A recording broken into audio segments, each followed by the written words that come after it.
ये वीडियो उन सब लोगों के लिए जो कहते हैं हम ख़राब माहौल में रहते हैं, हम परेशान रहते हैं, हम कुछ करना चाहते हैं, भैया हम परेशान रहते हैं हमारे घर वालों की वजह से, तो क्या करें। तो भैया वहाँ से निकल जाओ।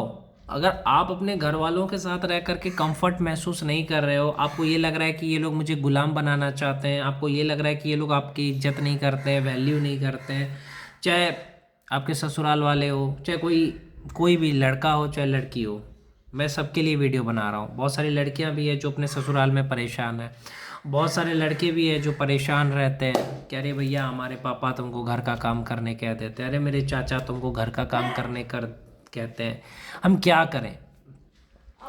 आपके चाचा आपके दादा आपको पढ़ने नहीं देते, मतलब घर का काम करने के लिए आपको बार बार फोर्स करते हैं, है ना। ये आपकी समस्या है कि आपके चाचा आपको कह देते कि यार घर का ये काम कर दो वो काम कर दो, आपको पढ़ने नहीं देते। आपके दादा आपके साथ ऐसा ही करते हैं। आपके घर का माहौल एकदम अशांत रहता है हमेशा। आप मान के चलो आपके दादा दादी किसी का मानसिक स्थिति अच्छा नहीं हो, वो चिल्लाते रहते हैं, या आपके घर में कोई छोटा बच्चा है वो चिल्लाता रहता है। हो सकता है यही हो सकता है ना, आपके घर में कोई मानसिक रूप से बीमार है, आपके दादा दादी है, वो चिल्लाते रहते हैं, आपको उनसे भी प्रॉब्लम होगा, आप पढ़ नहीं पाओगे क्योंकि शांति का माहौल तो वो रहने देंगे नहीं। ये छोटा बच्चा है कोई, उसकी वजह से हल्ला रहता है, या कोई बुजुर्ग होगा, बस दो ही होता है हल्ला करने की वजह। या आपके पापा आपको घर का काम करने बोलते होंगे, खेत पे जा, होता है मिडिल क्लास में, लड़कियों में भी होता है घर का काम कर ले बेटा। तो इन सारे प्रॉब्लम का सॉल्यूशन मैं आज आपको बताता हूँ। देखो, अगर आपको भी घर में वैल्यू नहीं है, घर का स्थिति अच्छा नहीं है, घर में हमेशा अशांति मचा रहता है, मतलब घर के लोगों से बनती नहीं है, तो आपको पढ़ना भी है, करियर भी बनाना है, तो आपको उन लोगों से लड़ना बिल्कुल नहीं है। बहुत सारे लोग क्या करते हैं, लड़ना शुरू कर देते हैं, अरे मेरे घर में मेहमान आ गए मैं उनसे लड़ूंगा कि अरे तू मेरे को डिस्टर्ब कर रहा है ना।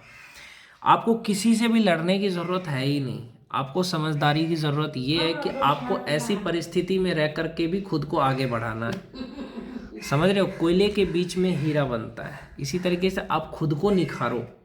अब लोगों को चेंज मत करो, आपके चाचा को चेंज मत करो, आपके दादा दादी को चेंज मत करो, माँ बाप को चेंज मत करो, खुद को चेंज करो। घर में नहीं पढ़ पा रहे हो, आसपास लाइब्रेरी ज्वाइन कर लो, घर के आसपास लाइब्रेरी है उसको ज्वाइन कर लो, वही 1000-1200 रुपये लगेगा, 8 घंटे लाइब्रेरी में पढ़ाई करो। लाइब्रेरी में एक माहौल भी मिलता है तुमको पढ़ने का, कि आपके आसपास देखोगे सब पढ़ाई कर रहे हैं, सुबह से शाम तक पढ़ सकते हो। वहाँ पे तो कोई नहीं आएगा, आपका चाचा या आपका पापा या आपका दादा दादी, ये छोटे बच्चे घर के वहाँ लाइब्रेरी में तो डिस्टर्ब करने नहीं जाएंगे, या आपको कोई काम नहीं होगा। वहाँ पे 8 घंटे एकदम मन लगा के पढ़ो। उसके बाद रिवीजन। अब भैया रिवीजन कैसे करें, रिवीजन सुबह में कर लो। सुबह का जो टाइम होता है ना, सुबह का जो टाइम होता है उसमें रिवीजन कर लो। और ये सोचो, अगर आपको आगे बढ़ना है तो सोचो कि मैं इस नर्क से बाहर कैसे आऊँगा। या तो मैं इस नर्क में फंसा रहूँगा, लोगों की गुलामी करूँगा, लोगों की जी हुजूरी करूँगा, लोग जैसा जैसा कहेंगे घर का काम करवाएंगे तुमसे, या तो तुम्हें इस गुलामी की जंजीर से निकलना है। तो एक ही रास्ता है कि तुम मन लगा के पढ़ो। इसीलिए पढ़ो कि मुझे इस गुलामी की जंजीर से निकलना है, इसीलिए पढ़ो ताकि तुम अपना किराया लेके घर रह सको, इसीलिए पढ़ो कि तुम अपने कपड़े खुद के पैसे से खरीद सको, इसीलिए पढ़ो कि तुम अपना खाना खुद के पैसे से खा सको। ये पैतृक संपत्ति पे इतना मत रखो। जिसको पैसा होता है ना उसको ये सब छोटी चीज़ लगती है। ये मत सोचो कि मेरा बाप दादा का संपत्ति है मुझे मिलेगा, ये इन सब पे भरोसा मत रखो, अपने मेहनत पे भरोसा रखो। और मेहनत इतना करो, इतना मेहनत करो कि आपका जो विरोध करते हैं, आपको जो नीचा समझते हैं, आपको जो नीचा दिखाते हैं, आपको जो दबाना चाहते हैं, उनका दम घुटने लगे, इतना मेहनत करो। कोई आपको चला गया कुछ बोल करके कुछ मत बोलो। जब तक आपके पास ताकत नहीं हो जाता ना तब तक किसी को कुछ मत बोलो। जब आपके अंदर पावर आ जाएगी ना तब सबको रेल दो। ये नियम होता है भाई। तो जब तक आपके पास पावर नहीं है, पावर पैदा करो, क्योंकि शक्ति के पास ही जाएगा धन। यानी जब आप नारायण जैसे संघर्ष हुआ तो लक्ष्मी नारायण के पास ही जाएगी। तो पहले संघर्ष पैदा करो, धन आपके पीछे पीछे आएगा। समझे। किसी भी चीज़ की फिक्र मत करो, कौन मुझसे बात नहीं कर रहा है, कौन मुझसे बात कर रहा है, कौन मेरे से झगड़ा किया, इन सब चीज़ों को कुछ दिन के लिए भूल जाओ। समझ रहे हो।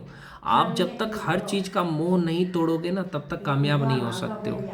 चाहे आप भगवान को प्राप्त करना चाहते हो तो भी आपको मोह माया तोड़ना पड़ता है। उसी तरीके से जब आप करियर बनाना चाहते हो, कुछ पाना चाहते हो, तो नीचे का कनेक्शन हटा दो भाई। नीचे जो मोह माया का जाल है ना कि बुआ की लड़की का शादी हुआ कि नहीं हुआ, मेरा मामा क्या कर रहा है, मेरा चचेरा भाई कहाँ चला गया, अरे उसके पास तो देखो मर्सिडीज है ना, यारे इन सब मोह माया के जाल से निकलो। एक साधु की तरह सोचो, एक सन्यासी की तरह सोचो कि मेरा ये कर्म है कि मुझे पढ़ना है। मन नहीं लगेगा, मन को बार बार लगाना है आपको। अब जब लगाओगे, मोक्ष कैसे प्राप्त होता है? जब आप माया से, मोह से दूर होते हो तब मोक्ष प्राप्त होता है। उसी तरीके से जब मोह माया से तोड़ करके अपने आप को सिर्फ अपने कर्म में लगा दोगे, अपने पढ़ाई में लगा दोगे, तो एक दिन वो समय आएगा कि आपके पास वो सब चीज़ें होंगी जो चीज़ आपने सोचा भी नहीं होगा। ये ताकत है। ये ताकत कैसे होगा? ये ताकत होगा जिम जाने से, ये ताकत होगा लाइब्रेरी जाने से, ये ताकत होगा मंदिर मस्जिद जाने से। ऐसे नहीं आता ये ताकत, समझे? मंदिर जाओगे 1 घंटा बैठोगे, सुकून शांति मिलेगा। लाइब्रेरी जाओ 8 घंटे बैठो, आराम से पढ़ाई होगा। पढ़ाई भी एक तपस्या है। 1 घंटा हुआ, 1 घंटा एक्सरसाइज कर लो, योगा सूर्य नमस्कार कर लो। जिम जाना चाहते हो जिम चले जाओ, आसपास है तो। शरीर मजबूत, स्पिरिचुअलिटी से पहले क्या है कि पहले हेल्दी होना जरूरी है। हेल्दी होना जरूरी इसलिए, जब शरीर मजबूत रहेगा, दिमाग मजबूत रहेगा, तो तुम अपना लक्ष्य हासिल कर पाओगे। शरीर मजबूत, फिर एजुकेशन। पहले आपने क्या किया? हेल्थ को मजबूत कर लिया, शरीर मजबूत किया। दूसरा, आप एजुकेशन पे फोकस करो, स्किल पे फोकस करो। और तीसरा चीज़ स्पिरिचुअलिटी होता है। तीनों चीज़ को साथ में लेकर के जब चलोगे ना, तब कामयाबी मिलेगा। लेकिन ज़्यादा फोकस किस पे करना है? ज़्यादा फोकस करना है आपको हेल्थ पे और अपने कर्म पे। स्पिरिचुअलिटी को भी टाइम देना है। ये योगा वगैरह सब स्पिरिचुअलिटी में ही आ जाएगा, अध्यात्म में ही आ जाएगा। अध्यात्म होने का मतलब ये नहीं कि आप साधु सन्यासी बन जाओ। अध्यात्म होने का मतलब है भगवान से जुड़ो, भगवत गीता पढ़ो, भगवान की बातों को समझो, भगवान को अपना सारथी मानो। तो ये होता है।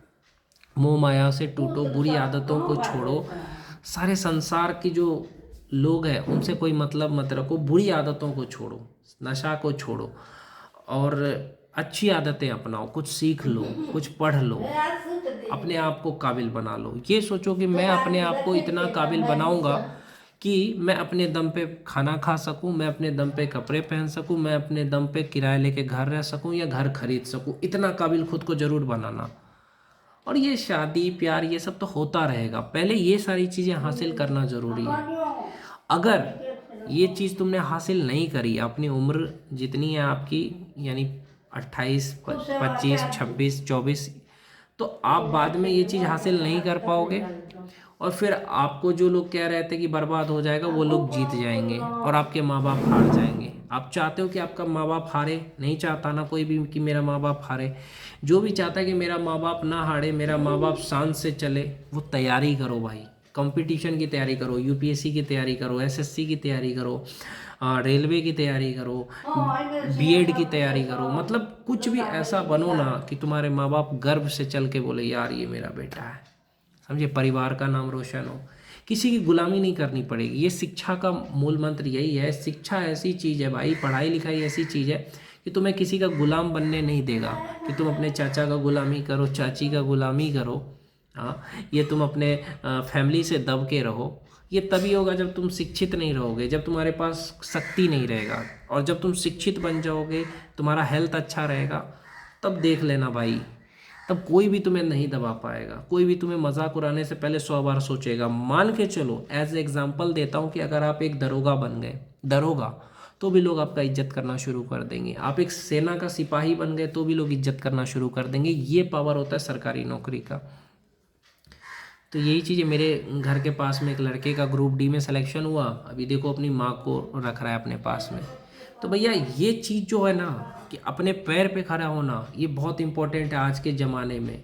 हर कोई यहाँ पे तुम्हारा बर्बादी का इंतज़ार कर रहा है, चाहे तुम्हारा अपना हो या पराया हो, लेकिन तुम्हारी माँ, तुम्हारा बाप इंतज़ार कर रहा है कि मेरा बेटा कामयाब हो। इसलिए दूसरे के लिए नहीं, अपने माँ बाप के लिए सोचना कि हाँ मुझे कामयाब होना है अपने माँ बाप के लिए। मन लगे चाहे ना लगे, लगाना है, कुछ करना है ज़िंदगी में। ऐसे जानवर की तरह मरना नहीं है।